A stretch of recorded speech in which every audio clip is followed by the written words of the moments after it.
Hello, কথা শোনা যাচ্ছে?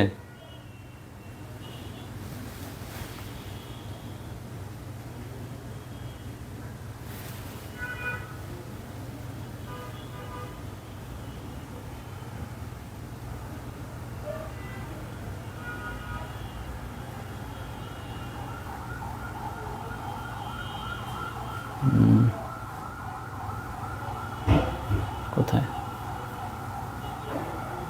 লাইভ।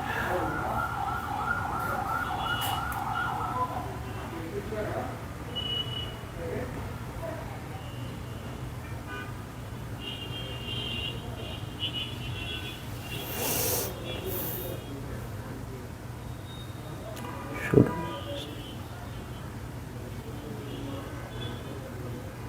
তো এখানে প্রশ্ন আসে না তো।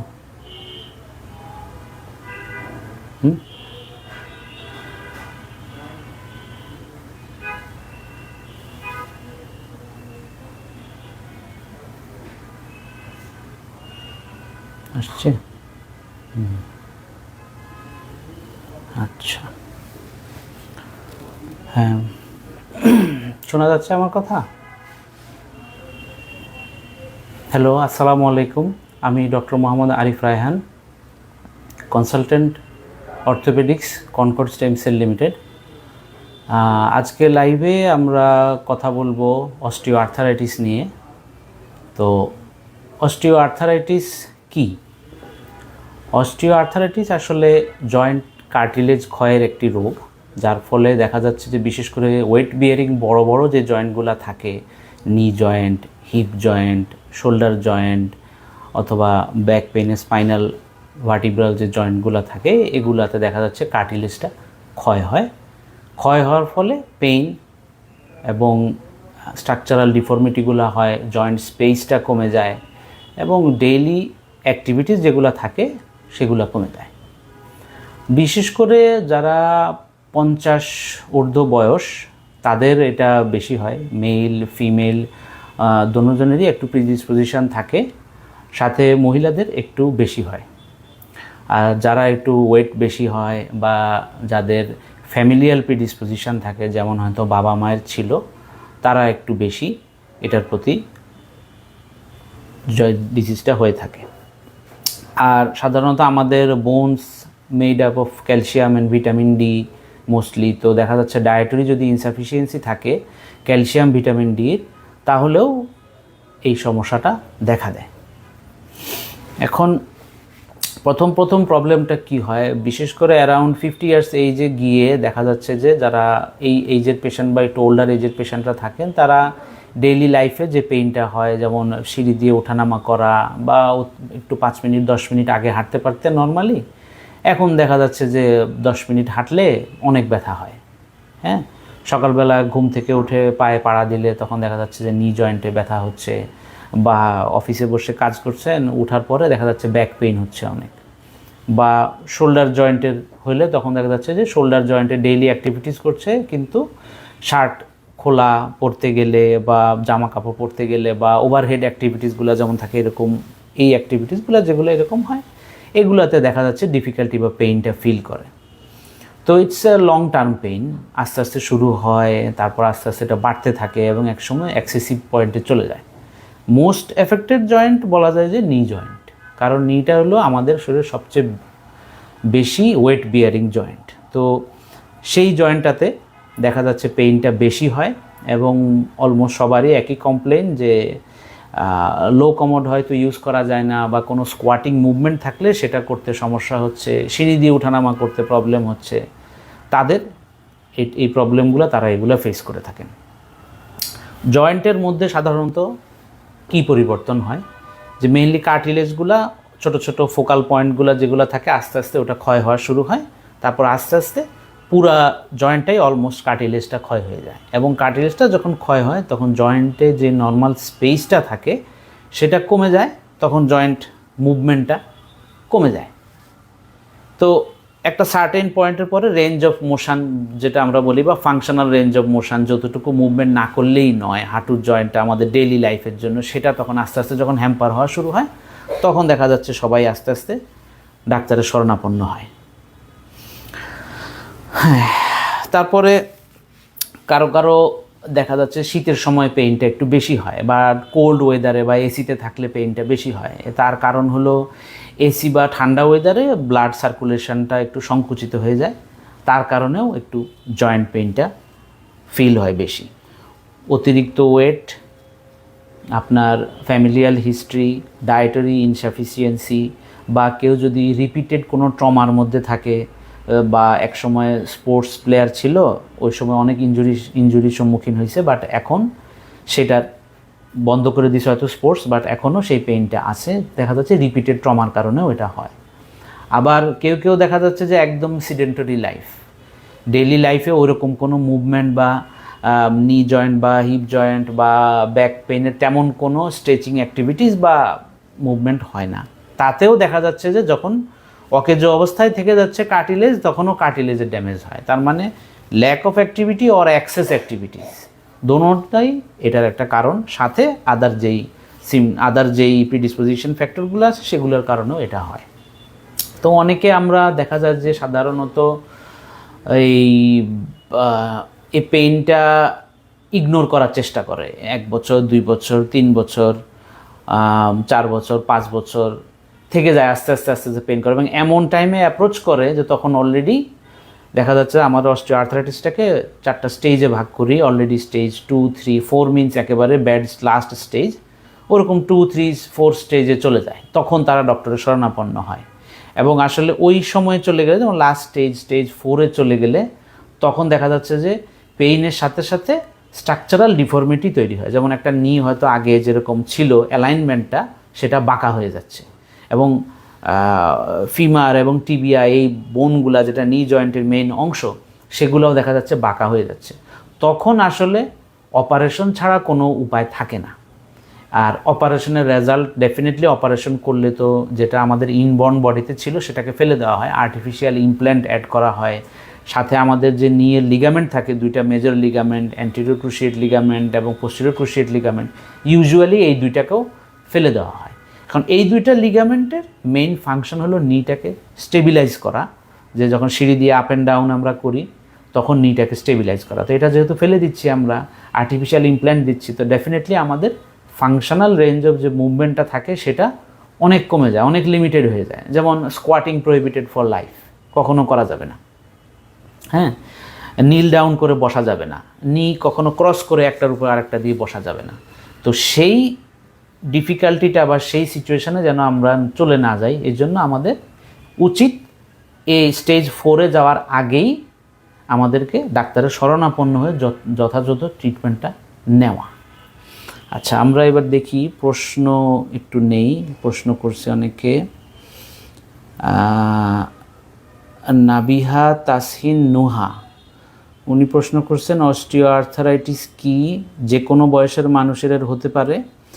সাধারণত ইয়াং বয়সে এটা হয় না, যদি না এমন হয় একজন স্পোর্টস পার্সন, ওই যে বললাম যে উনি রিপিটেড ট্রমার হিস্ট্রি আছে, তাহলে হয়তো হবে যে উনি একই ট্রমা বারবার হচ্ছে, তখন ওনার এটা টেন্ডেন্সি হওয়া থাকে। বাট ইউজুয়ালি এটা অ্যারাউন্ড 50 ইয়ার্স অফ এজে এটা শুরু হয়ে যায়। It's a natural process osteoarthritis, এটা তখন থেকে মেনলি শুরু হয়। সাথে ওভারওয়েট, ল্যাক অফ ডায়েট থাকলে এটা বেড়ে যাচ্ছে। এবং যাদের অফিস, আমাদের এখনকার সময়কার সবার হলো সিডেন্টারি লাইফস্টাইল, 9 to 5 অফিসে বসে কাজ করা, হ্যাঁ, তাতেও এটা ওই অ্যারাউন্ড 50 ইয়ার্সে এজে গেলে, এবং সাথে এই লাইফস্টাইল থাকলে হয়তো কারো একটু 45, কারো 40-এ শুরু হয়ে যাচ্ছে। আমরা আজকাল এরকম পেশেন্টও পাচ্ছি 40 ইয়ার্সে অস্টিওআর্থারাইটিস গ্রেড 2। হ্যাঁ, আবার যারা থাকে ধরেন ড্যান্স ইনস্ট্রাক্টর থাকে, নাচ শিখায়, এরকমও আমরা পেশেন্ট পাইছি। ওনাদের এইজ এক্সরে দেখে মনে হবে it's x ray of a 90-year-old patient, but আসলে ওনার বয়স 42, 43 অ্যারাউন্ড ছিল। ওনার অলরেডি স্টেজ, বা আপনি যদি গ্রেড বলেন গ্রেড 2 বা গ্রেড 3 অস্টিওআর্থারাইটিস, এক্সরে দেখে ওটাই মনে হয়েছে ওনার এরকম আছে। আচ্ছা, দিলরাবা জাহান, উনি প্রশ্ন করছেন সকালে শীতকালে প্রতিদিন পায়ে ব্যথা হয়, পায়ে ঠান্ডা লাগলেও ব্যথা করে, কি করব? আচ্ছা, সকালবেলায় বা শীতের দিন সকালে আমাদের দেশের টেম্পারেচারটা বেশি ঠান্ডা থাকে। শীতের কারণ হলো মেনলি যখন শীত হয় ব্লাড ভেসেলগুলা সংকুচিত হয়ে যায় এবং মাসেলটাও স্প্যাজম হয়ে যায়, তখন পেইনটা একটু বেশি ফিল হয়। সেই ক্ষেত্রে উচিত যে বডিটা গরম রাখা, অ্যাটলিস্ট বডি গরম রাখতে যদি না পারা যায় তাহলে যেই অঙ্গে যেমন ব্যথা হয়, যেমন পায়ে ব্যথা হলো তাহলে আপনি লেগ ওয়ার্মার করতে পারেন। অ্যাঙ্কেল জয়েন্টে বা নি জয়েন্টে বা ব্যাক পেনে ব্যথা হলে ওখানে হট কম্প্রেশন, গরম হট ওয়াটার ব্যাগ ইউজ করতে পারেন, তাহলে দেখা যাচ্ছে যে ব্যথাটা কমে আসবে। আর আসলে এই পেশেন্টরা একটু ওয়ার্ম ওয়েদারে থাকতে পারলে ভালো, ওনাদেরকে একটু ওই যে সোয়েট প্যান্ট বা সোয়েটার যেটাতে বলে, যেটাতে আসলে বডি ঘামায় একটু গরম থাকে, ওগুলো পরতে দিলে ব্যথাটা ওনাদের একটু কম ফিল হবে। তারপরে সাবিহা জ্যোতি, সকালে উঠে শোল্ডারে পেইন ফিল করি, আচ্ছা সকালে উঠে শোল্ডারে পেইন ফিল করি অনেক অফেন হচ্ছে, এইটা কি সিরিয়াস কিছু? আচ্ছা, আপনার যেহেতু শোল্ডার জয়েন্টে পেইন হচ্ছে সকালে উঠে, আপনার অ্যাক্টিভিটিস তো আমি এখানে জানতে পারছি না আপনি কি অ্যাক্টিভিটিস করেন, অফিস ওয়ার্ক অর বিজনেস হোক অর ফিজিক্যাল ট্রেনার হতে পারেন আপনি, বা আপনার ফিজিক্যাল অ্যাক্টিভিটিস কিছু থাকতে পারে, সেটা যদি হয়ে থাকে তাহলে আপনার ব্যথা বলছেন প্রায়ই ব্যথা হয় আপনার, এই অবস্থায় উচিত যে আপনি একজন ডক্টরকে দেখান, ডক্টরকে দেখে অ্যাটলিস্ট আইডেন্টিফাই করান যে আপনার ডায়াগনোসিসটা কী বা প্রবলেমটা কী হচ্ছে। হ্যাঁ, হতে পারে আপনার ইয়াং বয়স যদি আপনি হয়ে থাকেন তাহলে আপনার এটা রিপিটেড এক্সারসাইজ বা রিপিটেড বডি স্ট্রেসের কারণে মাসেল পেইন হতে পারে, ফ্রোজেন শোল্ডার হতে পারে, নট নেসেসারিলি অস্টিওআর্থারাইটিস। হ্যাঁ, তো এটা আপনি চেক করলে যদি একটা এক্সরে করানো হয় তাহলে ফার্স্ট ইনস্ট্যান্সে আমরা এক্সরেটা করব। এক্সরেটা করা হলে আপনি এটা দেখে বোঝা যাবে যে আদৌ এটা কোনো অস্টিওআর্থারাইটিস ডেভেলপ করছে কিনা। যদি না হয় then it's a chance of maybe frozen shoulder, সেটা হতে পারে, মাসেল পেইন হতে পারে, সুপ্রাস্পাইনাটাস টেন্ডিনাইটিস হতে পারে, টেন্ডিনোপ্যাথি হতে পারে, ওরকম। আচ্ছা ঠিক আছে, এবার আমরা একটু কিভাবে রোগ নির্ণয় করা হয়। আচ্ছা, বেসিক আমরা যদি দেখি আমরা কোনো ইনফেক্টিভ কিছু থাকলে সেজন্য আমরা সিবিসি, সিআরপি বা ইএসআর এটা করলে, যদি কোনো জয়েন্টে কোনো ইনফ্ল্যামেটরি কন্ডিশন থাকে বা কোনো ইনফেকশানের সিমটম বা এরকম যদি থাকে তাহলে এটাতে ধরা পড়বে। তা না হলে আমরা এক্সরে শোল্ডার জয়েন্ট করি, তাতে অনেক কিছু ধরা পড়ে। আমরা তার সাথে যদি কোনো মাসেল প্যাথোলজি থাকে তাহলে আমরা আলট্রাসোনোগ্রাফি শোল্ডার জয়েন্ট করতে পারি বা আমরা এমআরআইও করতে পারি। এই দুটাতেও সিমটমটা পাওয়া যায়, বেসিক এক্সরে করা লাগে।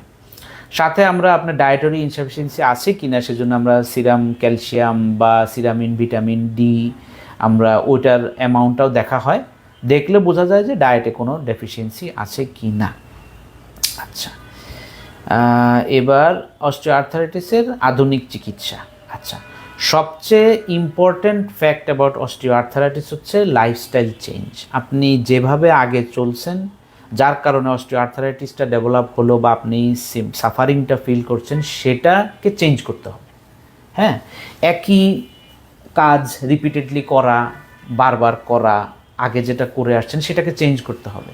তা না হলে কিছুদিন যে কোনো ট্রিটমেন্টই করেন এটা কখনোই চিরস্থায়ী হবে না, কিছুদিন পর পর আপনার আবার সেই পেনটা হবে, আবার দেখা দিবে। হয়তো কোনো ট্রিটমেন্টের কারণে 3 মাস 4 মাস 6 মাস বন্ধ থাকলো পেইনটা, হ্যাঁ, তারপরে আবার ওটা হবে। তো লাইফস্টাইল মডিফিকেশনটা চেঞ্জ করতে হবে। হ্যাঁ, একটা জয়েন্টকে ভালো রাখতে হলে সেই জয়েন্টের ফুল রেঞ্জ অফ মুভমেন্টগুলোকে আমাদের প্রতিদিন রাখতে হবে। যেমন যদি শোল্ডার জয়েন্ট হয়, আমাদের শোল্ডার জয়েন্টকে 360 ডিগ্রিতে ঘোরানো সম্ভব। হ্যাঁ, আল্লাহ ওই সক্ষমতা আমাদের শোল্ডার জয়েন্টকে দিছে।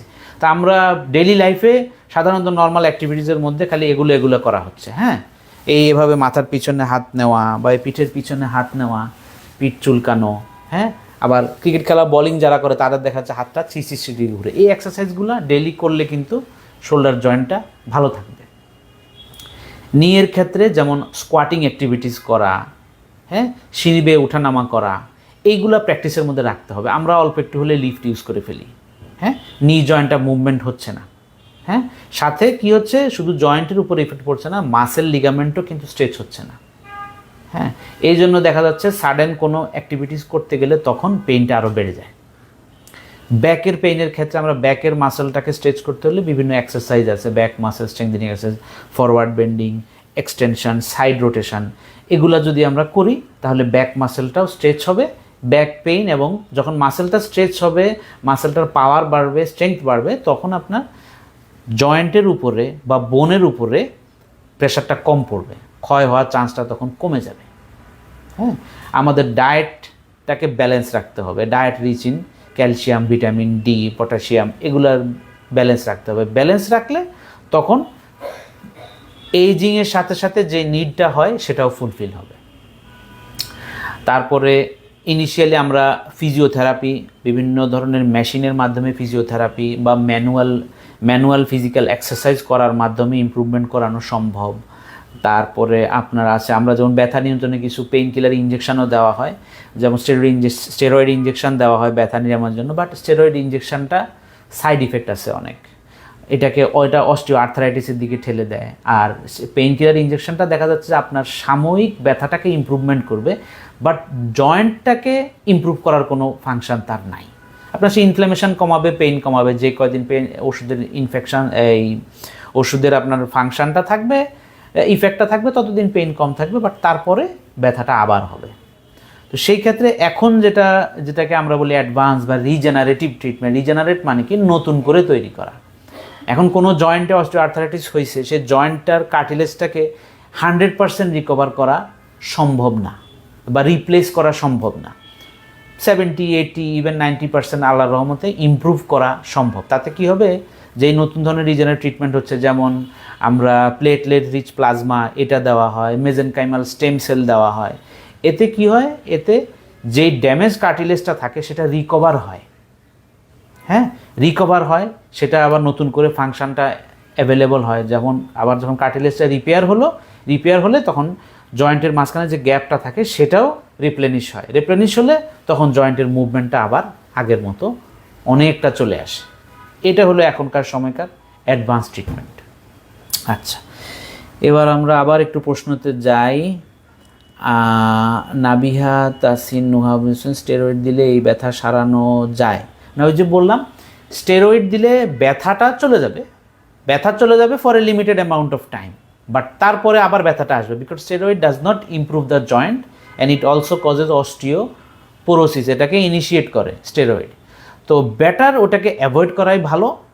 হ্যাঁ, এখনকার যে অ্যাডভান্স ট্রিটমেন্টগুলো আছে সেগুলো একটু স্লোলি আপনার পেইনটা কমালেও এটা কিন্তু আপনার ফিউচারের জন্য একটা বেটার ইনভেস্টমেন্ট।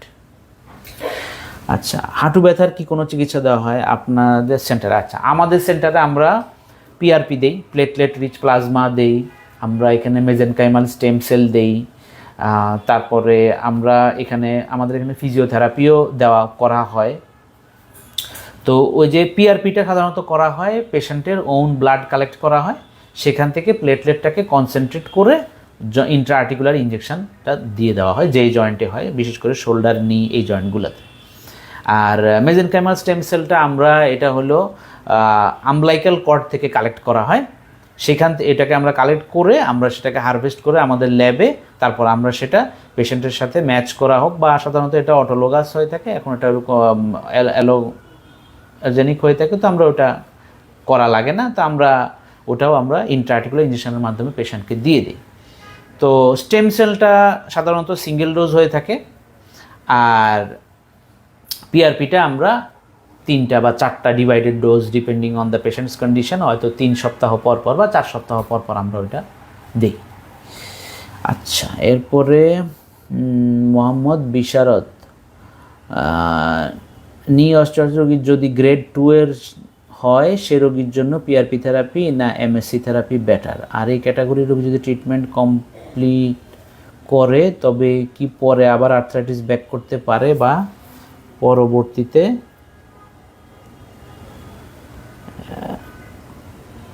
গ্রেড 3-তে চলে যেতে পারে, নাকি রিপ্লেসমেন্ট বা আর্থ্রোস্কোপি করা লাগবে কি না? দয়া করে বিস্তারিত জানাবেন। আচ্ছা, ইউজুয়ালি আমরা গ্রেড 2 হলে সাথে পেশেন্টের ক্লিনিক্যাল যে কন্ডিশনটা থাকে, যে পেশেন্টের পেইনটা কি কনস্ট্যান্ট কিনা, রেস্টিং পেইন না অ্যাক্টিভ পেইন, যে পেশেন্ট শুয়ে বসে আছে তখন কোনো ব্যথা নাই, বা পেশেন্ট যেই পজিশনে থাকুক না কেন, হাঁটা চলা, চলাফেরা, শোয়া, ঘুমানো, সব পজিশনে পেইন, সেই ক্ষেত্রে আমরা গ্রেড 2 এর সাথে আমরা তখন এটা থাকলে আমরা স্টেম সেলটা ইউজ করি। আর যদি এমন হয় যে না গ্রেড 2 বাট পেশেন্টের কনস্ট্যান্ট পেইন নাই, অনলি পেইন অন অ্যাক্টিভিটিস, তাহলে আমরা পিআরপি দিয়ে স্টার্ট করি। ইফ পিআরপিতে ইমপ্রুভমেন্ট হয়ে যায় তাহলে আমরা আর এটাতে যাই না।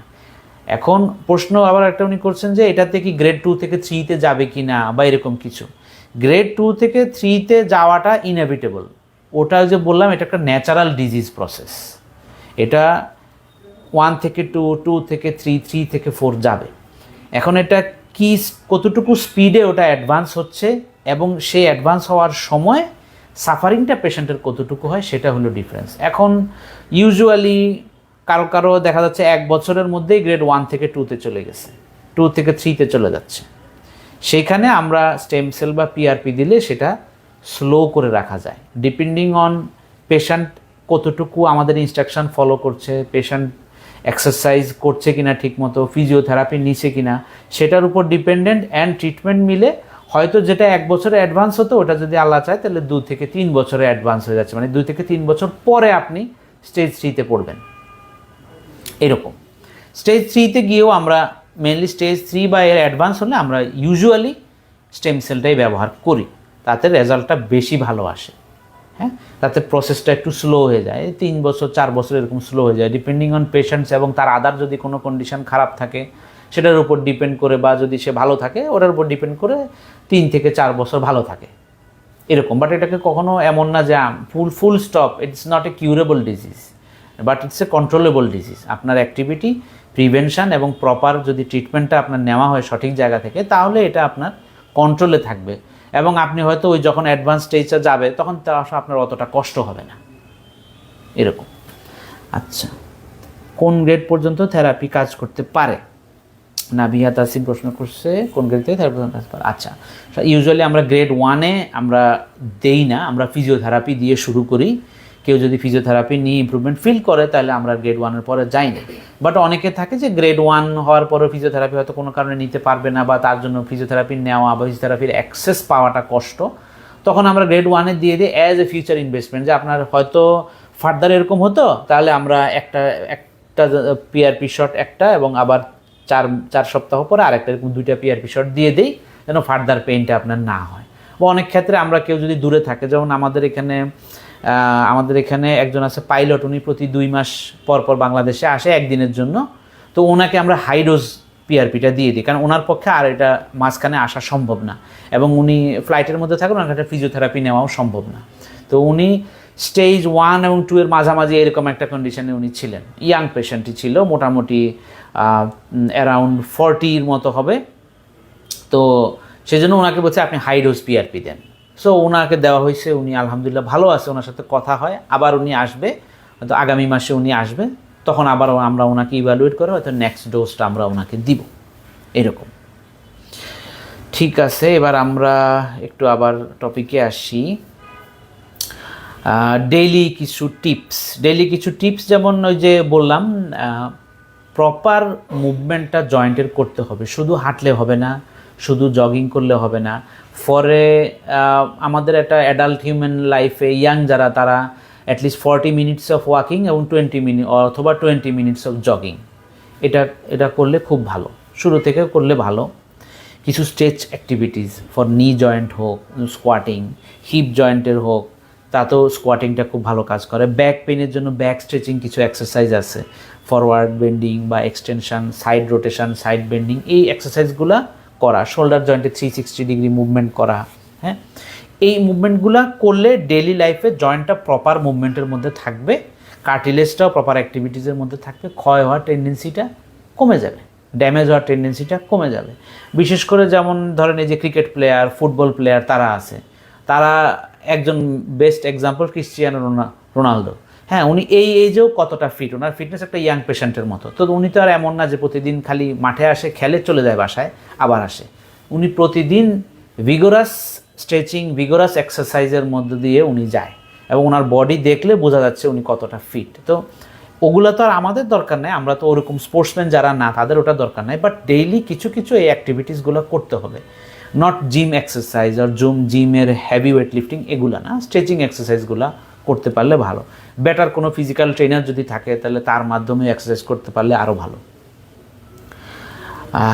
পেইন হলে প্রয়োজনে সাপোর্ট ব্যবহার করা, হ্যাঁ যদি কারো পেইন থাকে তাহলে ধরেন ইনিশিয়ালি আপনি কিছুদিন ইমপ্রুভমেন্ট যখন চলবে, ট্রিটমেন্ট যখন চলবে, তখন কিছু সাপোর্ট ব্যবহার করতে পারেন, like lumbar corset for back pain, knee cap for knee joint pain, but not always, কারণ ব্যবহার বেশি করলে ওটার উপর ডিপেন্ডেন্ট হয়ে যাবেন, তখন মাসেল পাওয়ার বা স্ট্রেংথটা বাড়বে না। তারপরে আপনার কিছু এখন মেমোরি ফোমের সোলের শু পাওয়া যায়, সেটা ব্যবহার করতে পারেন। হ্যাঁ, সেটা করলে জয়েন্টের উপরে চাপ প্রেশার কম পড়বে। কিছু মিথ, যেমন বয়স হলে ব্যথা হবেই, বয়স হলে ব্যথা হবে নেসেসারি, বাট বয়স হলে এমন ব্যথা যাতে না হয় যাতে ডেইলি লাইফ অ্যাক্টিভিটিস বন্ধ হয়ে যায়, না সেটা তো করা সম্ভব না, তাই না? আমাদের এখনকার বয়স্ক মানুষরা আর এখন থেকে যারা আমাদের দাদি নানি তাদের সাথে কম্পেয়ার করলে দেখা যাবে যে ওনাদের চেয়ে এখনকার যারা বয়স্ক তারা বেশি অসুস্থ, অথচ যারা আমাদের দাদির বয়স 90, 95, 100 হয়ে গেছে, ওরা এখনও ওনারা সুন্দর মতো উঠতে পারে, পুকুর ঘাটে যায়, স্কোয়াটিং করে বসতে পারে, ওনাদের অ্যাক্টিভিটিস ওটা ওনার লিমিটেড। আমরা এই চেয়ারে বসে হাই কমোড ইউজ করে আরও বেশি অকেজ হয়ে যাচ্ছি, এবং সিডেন্টারি লাইফ বেশি থাকার কারণে আমাদের এটা প্রবলেমটা বেশি হচ্ছে। আচ্ছা, অপারেশন ছাড়া কোনো সমাধান নেই, ব্যায়াম করলে জয়েন্টের আরও ক্ষতিগ্রস্ত হয়। আপনার যদি জয়েন্টে কারেন্ট ইনফ্ল্যামেশন থাকে, হ্যাঁ, এবং প্রতিনিয়ত আপনি হাঁটছেন এবং হাঁটু ফুলে যাচ্ছে, তাহলে সেই অবস্থায় আপনাকে ব্যায়ামটা বন্ধ রাখতে হবে। আপনি কোনো একটা ট্রিটমেন্ট প্রসেসে যেতে হবে, সাথে আপনাকে রেস্ট নিতে হবে। যখন নিটা আবার ইমপ্রুভ করবে তখন আপনি আবার অ্যাক্টিভিটিসে ফিরে যাবেন। আমাদের human body is suppose to move, আপনি যদি মুভ না করেন তাহলে ডেফিনেটলি আপনার মুভমেন্ট কমে যাবে এবং আপনি সাফারার হবেন, তাই না, ডিজিজে ভুগবেন। তো যখন ডিজিজে থাকছেন তখন রিকভারি করার জন্য রেস্ট, সাপোর্ট, ট্রিটমেন্ট সবগুলো নিতে হবে, ইমপ্রুভ করে যাবেন, তারপর আস্তে আস্তে আবার মুভমেন্টে ফিরে যাবেন, ঠিক আছে? দীর্ঘদিনের ব্যথা কখন ডক্টরের কাছে যাবেন? দীর্ঘদিনের ব্যথা হলেই ডক্টরের কাছে যাবেন। অনেক সময় শুরুতে ব্যথা রিপিটেড পেইন হলে সাবধানতাবশত ডক্টরের কাছে যাওয়া উচিত, গেলে ডায়াগনোসিস করে দিবে something to worry or not, or even আপনার লাইফস্টাইল যদি চেঞ্জ করা লাগে তাহলে আগে থেকে উনি ইনস্ট্রাকশন দিবে, আপনি ওভাবে তাহলে ফলো করবেন। তাহলে আর আপনাকে এমন পর্যায়ে যাওয়া লাগবে না যেখানে গেলে আপনাকে ট্রিটমেন্ট নিতে আপনি বাধ্য হয়ে যাবেন।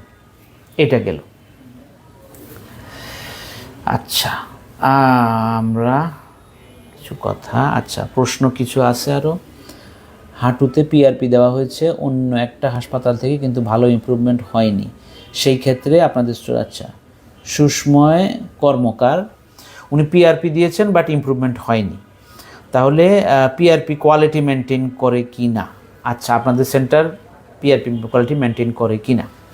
আচ্ছা, এখন একটা পিআরপি আপনার মেক করার মধ্যে আপনার ডিফারেন্সটা অনেক বেশি। যেমন একটা পিআরপি আপনি খুব কম টাকায়ও তৈরি করতে পারেন, খুব বেশি টাকাতেও তৈরি করতে পারেন, ডিপেন্ডস অন কোয়ালিটি। যত ভালো কোয়ালিটি হবে সেটার জন্য ভালো মেশিন, ভালো ম্যান পাওয়ার, ভালো ল্যাব টেকনিশিয়ান তা আপনার সেটা লাগবে, এবং তাদের কোয়ালিটি স্ট্যান্ডার্ড যেই ল্যাবরেটরি যেই ইনস্ট্রুমেন্টগুলো আছে, মেশিনগুলো আছে, সেগুলো থাকা লাগবে, এবং তারা যে কোয়ালিটিফুল প্রোডাক্টটা বানাচ্ছে সেটাকে লাইসেন্স করার বা সেটাকে ইন্সপেক্ট করে এটার কোয়ালিটি সে কতটুকু মানসম্মত আছে কিনা সেটাকে একটা লাইসেন্স বা সার্টিফিকেট লাগে, যে কে ওটাকে লাইসেন্স দিচ্ছে যে এটা কোয়ালিফাইড, সেটা আপনাকে মেনটেন করলে তখন সেই পিআরপিটার কোয়ালিটিও ভালো হবে, পিআরপিটার প্রাইসটাও একটু ইমপ্রুভ করবে সেই ক্ষেত্রে, এবং সেই পিআরপিটা দিলে আপনার কাজটাও ভালো হবে। এখন আপনি বাংলাদেশ বা হায়ার কোথাও যদি সেন্টারে যান বা অন্যান্য ফরেন কান্ট্রিতে যান, কোয়ালিটি ডিফার হলে তখন সেই ক্ষেত্রে দেখা যাচ্ছে প্রাইসও ইমপ্রুভ করতেছে। আমাদের সেন্টারে আমাদের ডিরেক্টরেট জেনারেল অফ ড্রাগ অ্যাডমিনিস্ট্রেশনের অনুমোদন পাওয়া আমাদের ল্যাবটা, সিজিএমপি ল্যাব আমাদের, এটা মেনটেন করে আমাদের এখানে পিআরপিটা তৈরি করা হয়। আলহামদুলিল্লাহ আমাদের ল্যাবের কোয়ালিটি এবং পিআরপির কোয়ালিটি আলহামদুলিল্লাহ খুবই ভালো এবং মানসম্মত। যেহেতু সরকারের ড্রাগ অ্যাডমিনিস্ট্রেশনের অনুমোদন পাওয়া, সেই ক্ষেত্রে অন্তত এতটুকু আপনাকে অ্যাসুরেন্স করা যাবে যে আমাদের একটা কোয়ালিটিফুল পিআরপি, অন্তত কোয়ালিটি নিয়ে আমরা কম্প্রোমাইজ করি না। আচ্ছা, স্টেম সেল দিলে কতদিন ভালো থাকবে জয়েন্ট? স্টেম সেল দিলে কতদিন, ওই যে আপনার পেশেন্ট কতটুকু ইনস্ট্রাকশন ফলো করছে, লাইফস্টাইল মডিফিকেশান, পেশেন্টের আদার কোনো কোমরবিডিটিস থাকে, সেগুলোর উপর ডিপেন্ড করে ইউজুয়ালি 3 থেকে 4 বছর পেশেন্ট অনেক ভালো থাকে। কারো কারো বাড়তেও পারে, কারো কারো যদি অন্য কোনো কমপ্লেন বা সব সময় সব ইনস্ট্রাকশন ফলো করা কখনোই সম্ভব হয় না, তো তাতে সেক্ষেত্রে একটু কমেও আসতে পারে এরকম। আচ্ছা, তাহলে আমরা এবার কনক্লুশনের দিকে আসি। আচ্ছা, কনক্লুশনের দিকে এটা বলবো যে আমাদের উচিত ডেইলি লাইফে কিছু পরিবর্তন আনা। রিপিটেড একই অ্যাক্টিভিটিস, ধরেন অফিসে বসে থাকা বা যে কাজই করছেন একটানা 2 ঘন্টার বেশি বসে বা দাঁড়ায় থেকে কোনো কাজ করা উচিত না। মাঝখানে একটু গ্যাপ নিয়ে একটু মুভমেন্ট করাটা ভালো। সকালে বা ইভিনিংয়ে অবশ্যই আমরা মর্নিং ওয়াক বলেন, ইভিনিং ওয়াক বা একটু জগিং করা, এটা ভালো। স্ট্রেচিং এক্সারসাইজগুলা যদি নিজে পারা যায় তাহলে, বা কোনো ফিজিক্যাল ট্রেনারের বা কোনো ফিজিওথেরাপিস্ট যে ব্যায়ামগুলা দেখাই দেয় সেগুলা প্র্যাকটিসে রাখা ডেইলি। হ্যাঁ, এবং ডেইলি মোবাইল থাকা মানে মুভমেন্টের মধ্যে থাকা। হ্যাঁ, সেটা করা। অতিরিক্ত ওয়েট বিয়ারিং না করা। যদি কখনো 2 হাতেই ওজন 2 হাতে যদি ওজন নিতে পারলে ভালো, 1 হাতে ওজন না নিয়ে, তাহলে একটা জয়েন্টের উপরে প্রেশারটা কম পড়ে। হ্যাঁ, কোনো জিনিস ওভারলোডিং না করা। আবার কমফোর্টেবল শু, যেটাতে যে বললাম মেমোরি ফোমওয়ালা শু ইউজ করা, তাহলে কী হবে, আপনি কোনো লাফঝাপ করেন বা খেলাধুলা করেন, হ্যাঁ, বা আপনার দৈনন্দিন কাজে বা অনেক হাঁটাচলা করা লাগে, তাহলে কী হবে, মেমোরি ফোমটা থাকলে যখনই আপনি হাঁটবেন ওটা অনেকটা শক অ্যাবজর্বারের মতো কাজ করবে।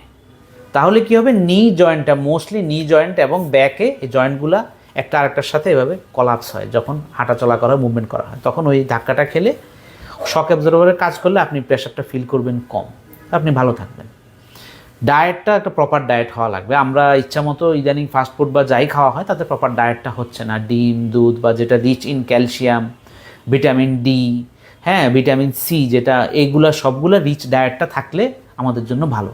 এর জন্য উচিত, আমরা তো ওভাবে জানি না, একটা প্রপার ডায়েটিশিয়ানের কাছ থেকে যদি চার্ট পাওয়া যায় তাহলে ওভাবে করে মেনটেন করাটা বেটার। তাহলে অন্তত ডিজিজে উপনীত হওয়ার প্রবণতাটা কমে যাবে।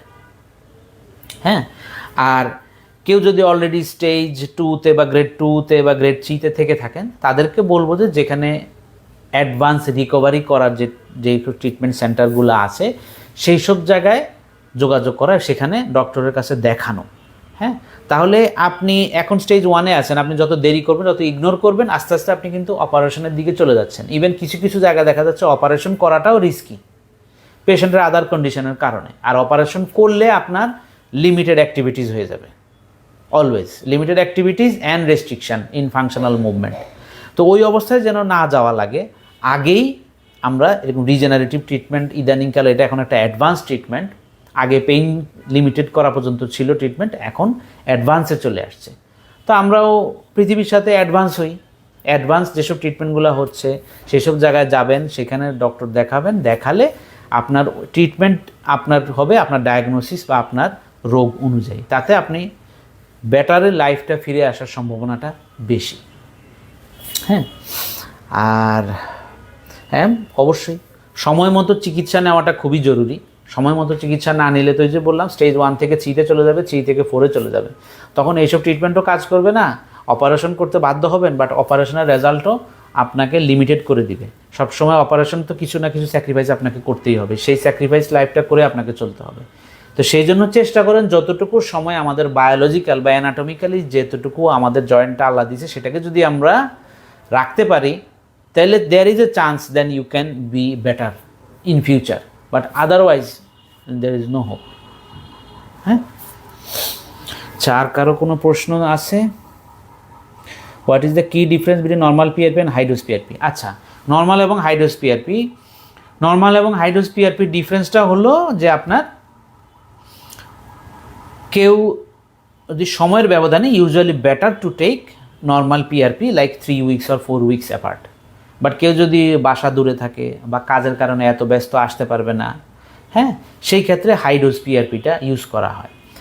আবার কারো কারো দেখা যাচ্ছে প্লেটলেটের কাউন্টটা একটু কম থাকে, সেই ক্ষেত্রে আমরা হাই ডোজ পিআরপিটা দেই যাতে কনসেন্ট্রেটেড পিআরপিটা দেওয়া যায়। হয়তো নর্মাল পিআরপিটা করলে সেখানে ওনার পিআরপি কাউন্টটা, প্লেটলেট কাউন্টটা কম হবে, সেক্ষেত্রে আমরা হাই ডোজ পিআরপিটা দিয়ে প্লেটলেট কাউন্টটাকে ওখানে রিচ করে তারপর সেটাকে আমরা জয়েন্টে পুশ করা হয়। এটা হলো মেইন ডিফারেন্সটা।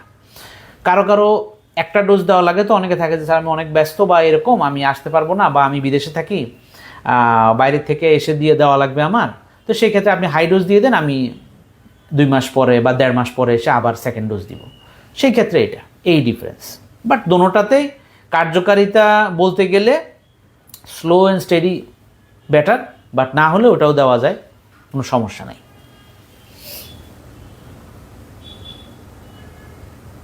আচ্ছা ঠিক আছে, তাহলে আমরা শেষ করি। থ্যাংক ইউ এভরিওয়ান আমাদের সাথে থাকার জন্য, থ্যাংক ইউ।